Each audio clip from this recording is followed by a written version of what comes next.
하나님의 말씀을 받는 시간입니다. 오늘 우리에게 주신 말씀은 미가 3장 1절부터 4절까지의 말씀입니다.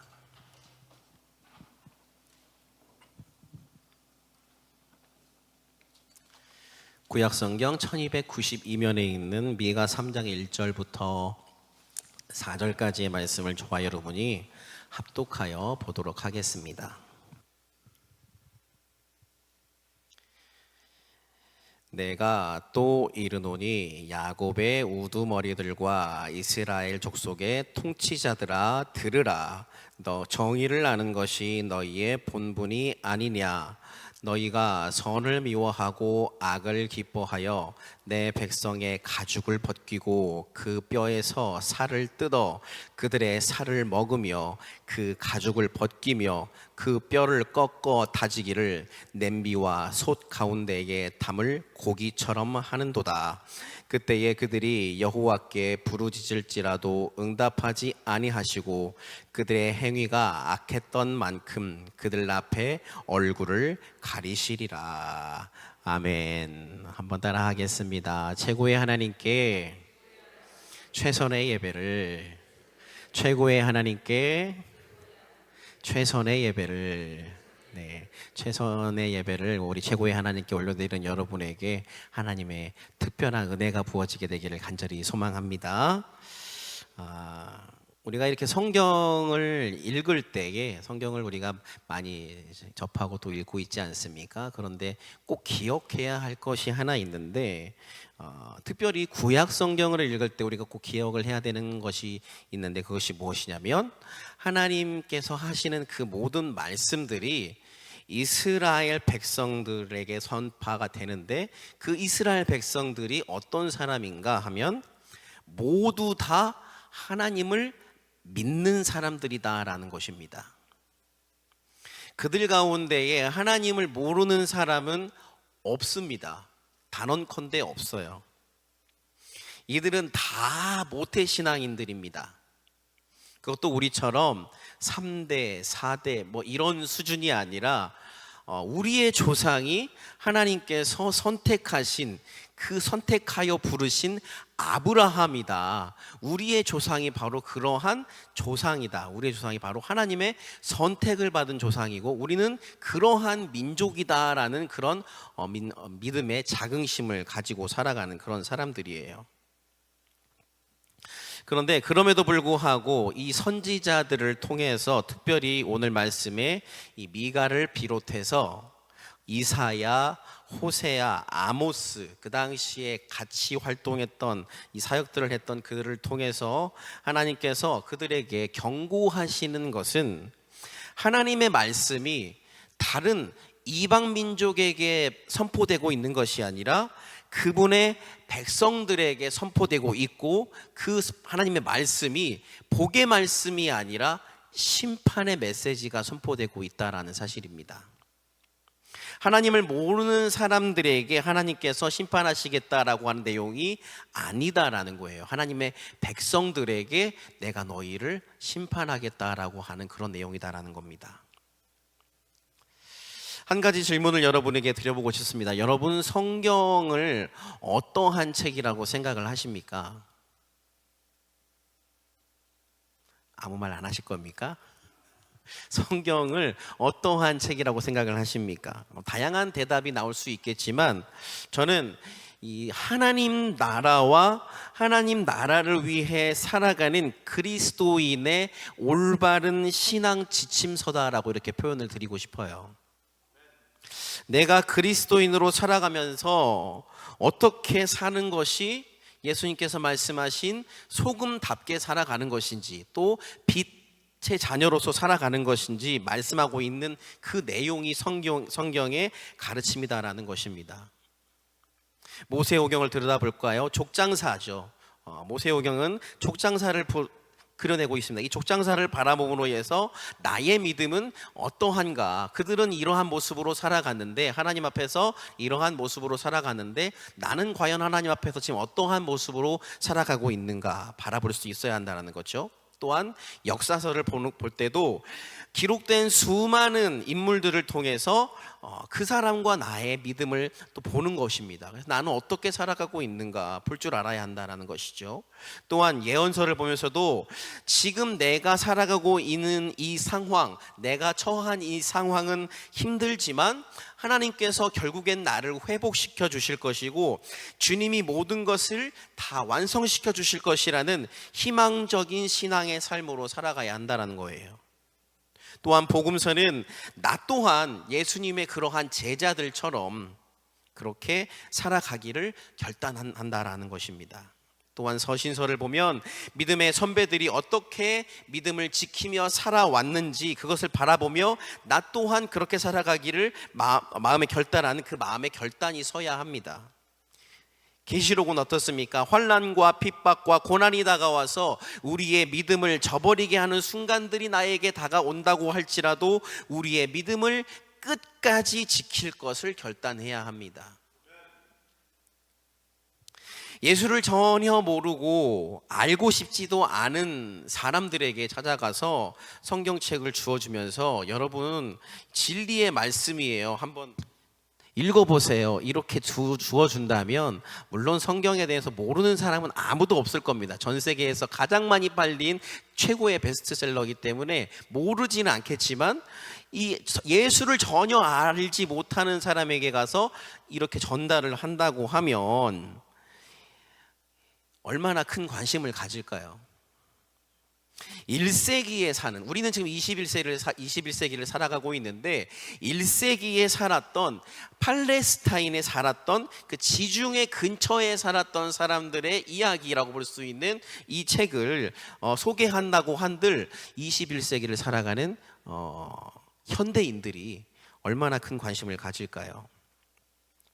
물론 성령의 역사하심은 인간의 이성과 지성을 뛰어넘기 때문에 예수 이름만 들고 나아가서 예수님이 당신의 구원자이십니다, 예수님을 믿으십시오, 이렇게 선포한다고 하면 거기서 또 놀라운 역사가 일어납니다.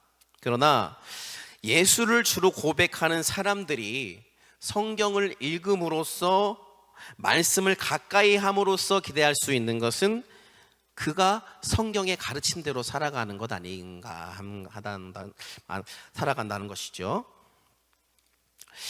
내가 예수를 사랑하는 사람이라면, 예수를 따라가는 사람이라면 말씀을 가까이 하여야 한다. 그 안에 기록된 대로 해야 한다. 그것이 크리스천의 삶이다라고 말하고 있다라는 거예요. 그래서 오늘 말씀의 내용도 크게 다르지 않습니다. 미가 선지자를 통해서 선포된 하나님의 말씀은 하나님을 전혀 알지 못한 채 사는 사람들에게 하나님께서 주시는 말씀이 아니라 하나님을 너무나 잘 알고 심지어 자신들 스스로가 하나님의 선택받은 백성이라고 여기는 그들에게 주시는 하나님의 경고의 메시지입니다. 그리고 그런 이스라엘을 지도하는 통치자들에게 특별히 주시는 말씀이에요. 여러분, 우리는 신앙생활을 하다 보면 말씀이 잘 들릴 때가 있고 말씀이 잘 내 마음 가운데 와닿을 때가 있는가 하면 말씀이 잘 들리지 않고 같은 말씀이어도 이상하게 내 마음 가운데 다가오지 않는 그런 때가 있습니다. 잘 들릴 때는 언제고 그렇지 않을 때는 언제일까요? 내가 듣기 좋은 말이 선포될 때는 잘 들리고 듣기 어려운, 마음이 불편해질 때는 잘 들리지 않습니다. 그래서 이 말씀은 나에게 해당되지 않는다라고 스스로 마음의 필터링을 채워놔요. 여러분은 심판이나 종말에 대한 이야기, 회개에 대한 이야기를 들을 때 어떠한 마음의 생각이 드십니까? 마음에 찔림이 있으십니까? 아니면 듣기에 조금은 거북하십니까? 성경에 수많은 심판의 메시지가 있는데 한 가지 특징이 모든 심판이 하나님의 백성들로부터 시작된다라는 사실이에요. 하나님의 자녀들에 대한 심판이 먼저 있은 후에 그 다음 믿지 않는 사람들에 대한 심판이 이어진다라는 사실을 우리는 기억해야 합니다. 그래서 우리가 성경을 읽을 때 남의 이야기 읽듯 읽어서는 결코 안 된다라는 것이죠. 이것은 지금 교회 다니는 사람들에게 주는 메시지다. 예수 믿는다고 하는 사람들에게 주는 메시지다. 믿는 사람들을 향한 아버지의 음성이다. 나아가 이것은 나를 향한 음성이다. 이 사실을 우리가 깨닫지 못한다면 성경은 그저 공부하는 책 한 권으로밖에 지나지 않게 됩니다. 미가 선지자가 통렬히 전하는 하나님의 이 메시지는 온 이스라엘 백성들이 하나님을 믿는다는 굳은 생각은 가지고 있기는 하지만 하나님의 뜻에는 완전히 상반된 길, 정반대의 길을 걷고 있는 그런 통탄스러운 시대상을 보고 피맺히듯 하는 절규입니다. 여러분이 미가 선지자의 심정을 한번 생각해 보시기 바래요. 여러분이 만약 선지자가 되어서 이 시대에, 오늘날 살아가는 우리의 이 시대의 크리스천들을 보면서 그들의 잘못을 전한다면 그들에게 피맺히듯 선포하지 않겠습니까? 옳은 것을 옳은 것이라고 말하려는 여러분의 가슴에, 또 여러분의 눈에 눈물이 맺히지 않겠느냐라는 거예요. 이 시대의 교회가, 이 시대의 크리스천들이 겉모습만 살아있을 뿐 속사람은 완전히 죽어 있잖아요. 하루가 멀다 하고 그리스도인으로서 참으로 부끄러운, 낯을 들기 어려운 그런 사건과 또 그것을 고발하는 기사들이 본물처럼 쏟아져 나오고 있어요. 이 땅에 십자가가 많이 있으면 뭐합니까? 예전에는 십자가가 많은 것이, 이 땅 가운데 십자가가 많은 것이 자랑이었죠. 그런데 이제는 사람들이 십자가 보기만 해도 지겨워 죽겠다라고 이야기를 해요. 어차피 교회도 돈 장사하는 거 아니냐, 목사들은 교회 안에서나 거룩한 척하지 실생활은 그 누구보다 추잡하기 이를 데 없지 않느냐라고 공격적인 말을 합니다.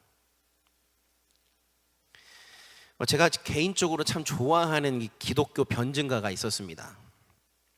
많은 안티 크리스천들과의 대화를 통해서 그들의 이런 공격을 복음의 진리로 맞받아치고, 그래서 그의 말을 들은 많은 사람들이 회심하여서 복음을 받아들이게 되고, 그런 일들이 굉장히 많이 일어났던 굉장히 선한 영향력을 끼쳤던 사람이에요. 그리고 이 사람이 책도 많이 출간을 했기 때문에 이분의 책도 여러 권 이렇게 보고 있었습니다. 그런데 그가 생전에 상습적으로 성폭력을 저질러 왔던 것이 드러났어요. 참으로 충격이 아닐 수가 없었습니다. 그렇게 안티 크리스천들에 대해서, 그들의 그 공격에 대해서 복음의 진리로, 복음을 너무나 잘 알아서 복음의 정수로서 그들을 회심시키기까지 했던 그가 사람들 보이지 않는 곳에서는 그런 추악한 모습을 가지고 살아갔다니 참으로 큰 충격이 아닐 수가 없었습니다. 이뿐만이 아닙니다. 이 한 사람을 예로 들었지만 수많은 우리 기독교계에서 수많은 영향력을 끼쳤던 사람들이, 선한 영향력을 끼쳤던 사람들이 사람들은 알지 못하는, 하나님과 나만이 아는 그 죄로 인해서 결국에 무너지는 모습을 우리가 얼마나 많이 봅니까? 물론 누구나 완벽한 인간은 없기 때문에 누구나가 다 반복적으로 짓는 죄가 있습니다. 하지만 이 사회 통념상 그리스도인이라면, 더욱이 이 기독교를 대표하는 인물들이라면 그렇게 하지 말아야지 하는 그런 짓들을 기독교의 대표되는 사람들이, 그런 유명한 사람들이 계속해서 해오고 있기 때문에 참으로 부끄럽기 짝이 없다라는 거예요. 물론 우리도 하나님 앞에서 자랑스러울 수 있는 사람은, 떳떳할 수 있는 사람은 아무도 없겠지요. 그래서 어제 목요일 새벽에도 잠깐 나눈 내용입니다마는, 자기 자신의 이름을 넣어서 한번 따라해 주시겠습니까? 나는 예수님의 제자 땡땡땡이다. 한번 해보겠습니다. 자기 땡땡땡에 자기 이름을 한번 넣어주세요. 시작. 나는 예수님의 제자 강신영이다. 네. 이것을 하루에 계속 내 마음이 무너지려고 할 때, 악한 생각으로 인해서 내가 넘어지려고 할 때 계속 붙잡으면은 참 큰 도움이 되더라고요. 우리가 예수님의 제자라면 제자답게 살아야 되지 않습니까? 그리고 또 그것을 세상이 기대하고 있지 않습니까? 그런데 왜 명함은 그리스도인이라고 파고 다니면서 행동은 세상을 사랑하는 사람으로 살아가느냐라는 거죠. 이 땅에 교회는 많은데 십자가는 넘쳐나는데, 그렇게 되면 세상에 은혜가 넘치는 게 당연하고 복음이 넘치는 게 당연하고 사랑이 넘치는 게 당연해야 되는데 왜 그게 안 되고 있느냐는 말이죠. 이 땅의 기독교인들은 아직도 성장주의를 벗어나지 못하고 있습니다. 어떻게 하면 내 교회 저 교회보다 더 키울까, 이것만 생각하고 있다는 거예요. 여러분, 우리가 살아가는 이 시대는 이러한 고민에서 이제 벗어나서 어떻게 하면 사람들이 복음에 더 사로잡힌 사람이 되게 할 수 있을까? 어떻게 하면 한 명이라도 더 예수 그리스도의 참된 제자가 되게 할 수 있을까? 이것을 고민해야 하는 시대인 줄 믿습니다. 어떻게 하면 교회에서 물질주의, 다원주의, 자유주의가 아니라 복음을 올바로 전할 수 있을까 고민해야 합니다. 시대가 악하고 주님 오실 날이 가까워 오기 있기 때문입니다. 우리는 이 시간 편히 앉아서 이 미가서의 말씀을 대면하고 있지만, 그 당시에 그는 민족을 향하여서 분노와 외로움과 처절함을 가지고 애통하는 마음으로 그들에게 하나님의 말씀을 선포했을 겁니다. 이것이 바로 오늘의 말씀이며 우리가 오늘 말씀을 통해서 우리가 가져야 하는 자세입니다. 오늘 그 말씀에 그 자세에 대해서 자세히 기록이 되어 있습니다. 1절 말씀을 다 같이 한번 읽어주시기 바랍니다. 시작.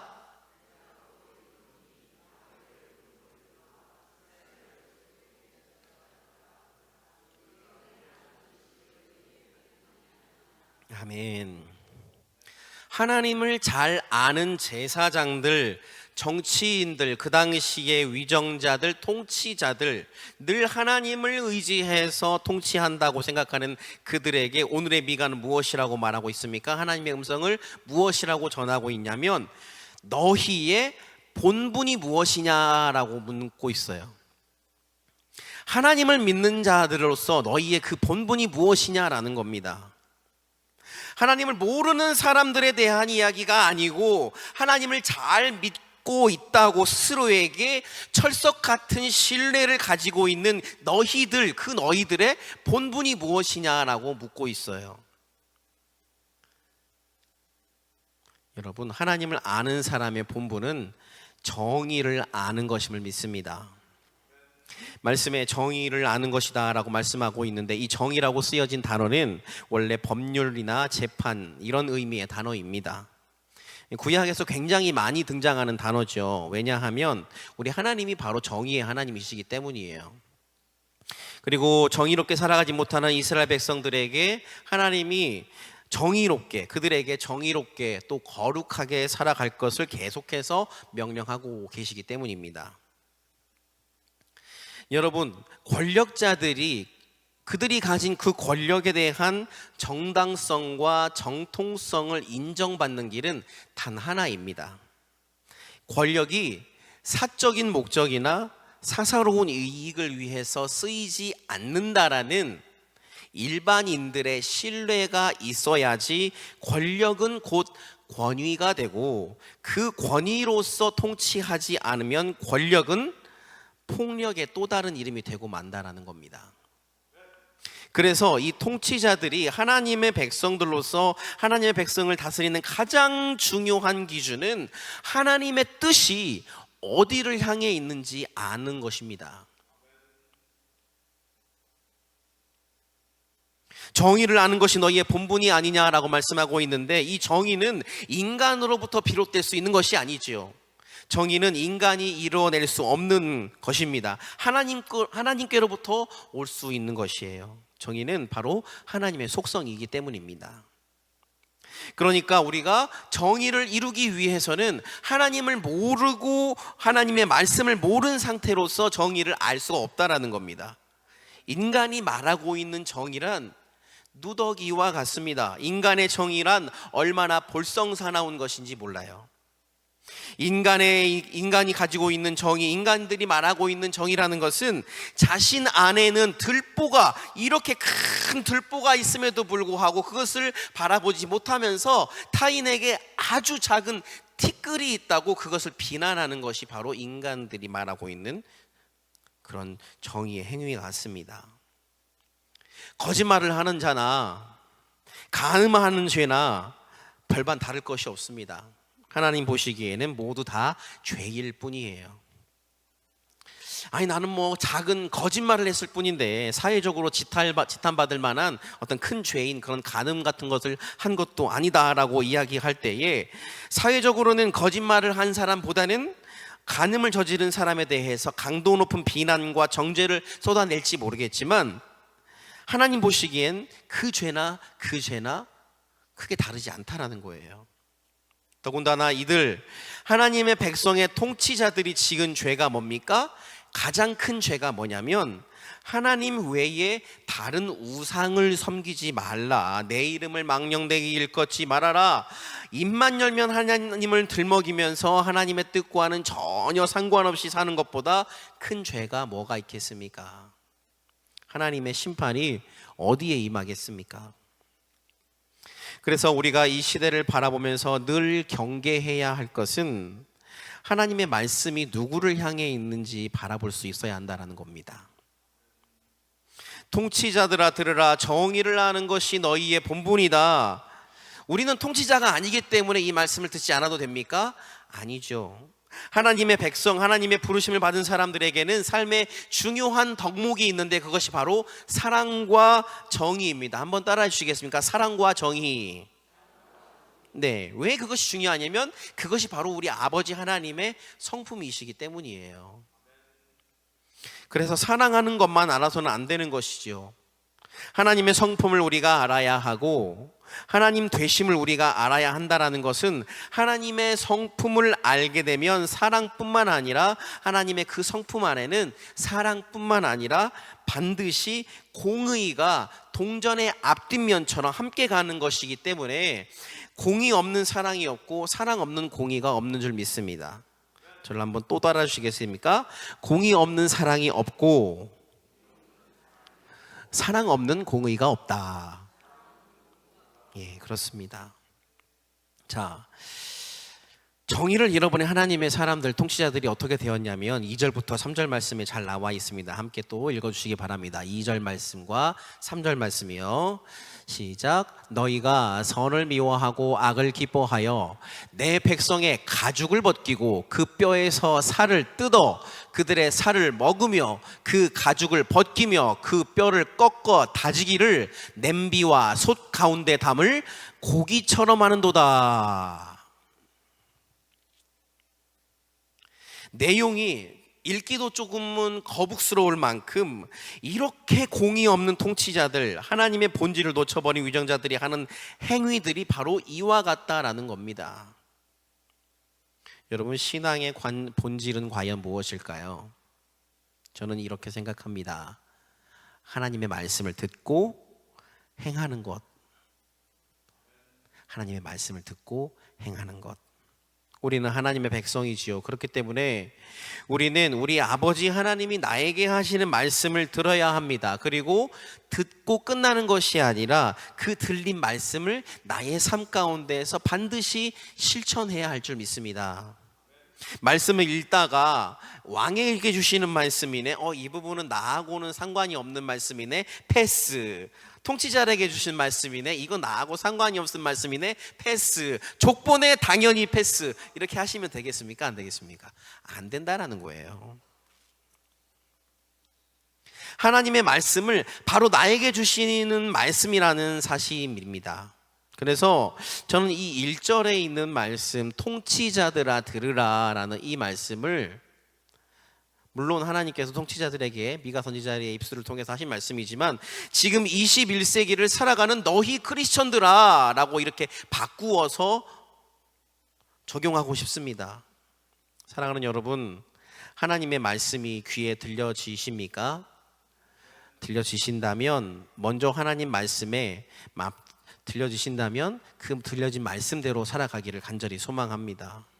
혹여나 들려지지 않는다면 하나님, 주님의 음성을, 주님의 말씀을 내 귀에 들려주십시오. 기도하시기 바랍니다. 여러분 잘 아시겠지만 신앙생활은 무슨 복잡한 순서가 있는 것이 아니지요. 단계가 있는 것이 아닙니다. 단순합니다. 하나님 말씀 듣고 들은 말씀 그대로 살아내는 것, 이거면 충분합니다. 그런데 문제가, 우리는 우리 귀에 그 말씀이 너무나 많이 들리고 있음에도 불구하고 그대로 살아가지 않기 위해서 발버둥치고 있다는 거예요. 하나님의 말씀 듣기를 사모하기는 해요. 찬양에 대한 열정도 있습니다. 그런데 하나님의 뜻대로 살려는 마음은 전혀 없어요. 왜 그럴까요? 불편하기 때문이죠. 또 힘들기 때문이에요. 세상의 것을 다 내려놓아야 하기 때문이에요. 내 삶을 내 마음대로 살고자 하는 그 마음을 다 내려놓아야 하기 때문입니다. 말씀이 내 귀에 들림에도 순종하지 않는 것이지요. 말씀이 안 들렸으면 모를 일이지만 들렸지 않습니까? 또한 이 순간에도 들리고 있지 않습니까? 말씀을 들으러 우리가 이 자리에 나올 때에는, 예배의 자리에 나올 때는 그 들린 말씀대로 내가 살아내겠다라는 그 의지가 분명히 있다는 것입니다. 우리가 그냥 예배의 자리에 아무런 결단을, 내가 오늘 말씀을, 하나님께서 나에게 말씀을 주시면 나는 그 말씀을 가지고, 물론 힘들지만, 나는 능력이 없지만, 나는 그거 말씀대로 살아갈 수 있는 어떠한 능력이 전혀 없지만 하나님께서 도와주시면 저는 주님과 함께 이 말씀 붙잡고 일주일 동안 살아가겠습니다 라고 하는 그 마음의 결단이 없이 그저 예배의 자리에 나온다면 출발이 잘못되었다라는 거예요. 우리가 예배의 자리에 나오는 궁극적인 이유는 가장 먼저는 하나님께서 나를 불러주셨기 때문이고, 또 하나님이 나를 부르셨을 때에는 선포된 그 말씀을 나의 귀에, 나의 심령 가운데 들려주시기 원하기 때문이고, 나아가 내가 들은 그 말씀을 통해 나의 생각이 변화되고 나의 인격이 변화되어서 거룩한 성도의 삶으로서 살아가기를 원하시기 때문입니다. 하나님의 음성을 듣고도 과거의 모습을 되풀이하며 살아가고 있다면, 정의를 아는 본분을 회복하지 않는다면 그런 자에게는 하나님의 심판만이 있을 뿐이에요. 우리 함께 4절 말씀을 읽어주시기 바랍니다. 시작. 그때에 그들이 여호와께 부르짖을지라도 응답하지 아니하시고 그들의 행위가 악했던 만큼 그들 앞에 얼굴을 가리시리라. 우리가 우리의 본분대로 살아가지 않으면 우리가 아무리 하나님께 부르짖어도 하나님의 응답하심이 없어요. 그분의 존재를 우리에게 나타내 보여주시지 않을 겁니다. 하나님이 우리가 아무리 기도해도 응답해 주시지 않고 그분의 존재를 우리에게 나타내 보여주시지 않는다면 우리의 삶은 그저 흑암으로, 어두움으로 걸어갈 수밖에 없는 것이죠. 사랑하는 여러분, 오늘 말씀은 우리의 본분, 우리가 그리스도인으로서 정의를 아는 자로서의 그 본분을 회복하라 라고 말씀하고 계십니다. 사랑하는 여러분, 오늘 들은 말씀을 통해 여러분은 무엇을 생각하고 계십니까? 우리 주님을 생각하시기 바랍니다. 우리 주님을 생각해서 그분이 나를 통해 이루고자 하시는 것을 이루어 드리는 것이 바로 그리스도인의 삶입니다. 이 시간도 결단하시는 여러분이 되시기 바랍니다. 나에게 선포된 말씀대로 살아갈 수 있는 주님, 믿음을 주시옵소서, 용기를 주시옵소서, 세상과 하나님을 저울질하지 않게 하시고 늘 주님의 뜻을 거침없이 선택하는 우리가 되게 하여 주시옵소서. 이러한 믿음의 고백이 우리 가운데 넘쳐나게 되기를 예수님의 이름으로 간절히 축복합니다. 기도하겠습니다. 살아계신 하나님 아버지, 이 시간 부족한 종의 입술을 통하여 하나님의 말씀을 선포하는 도구로 사용해 주셔서 감사합니다. 간절히 구하기는 하나님이 지극히 사랑하시는 이곳에 모인 광림의 모든 자녀들의 마음 가운데에 무익한 종이 전한 말씀 중 인간의 언어는 단 하나도 남지 않게 하여 주시고 오직 살아계신 우리 아버지 하나님의 말씀만이 온전히 심겨져 열매 맺게 하여 주시옵소서. 짧은 일생 사는 동안 우리 하나님 한 분 외에 나에게 참 기쁨을 주시는 이는 없는 줄로 믿고 주님만을 섬기며 살아가고 싶습니다. 주님 또한 우리가 우리의 본분을 회복하며 정의롭게 살아가고 싶습니다. 겉으로 포장하지 아니하고 솔직하게 바르게 정직하게 살아가는 예수님의 제자들이 되게 하여 주시옵소서. 감사를 드리며 살아계신 예수 그리스도의 이름으로 기도합니다. 아멘.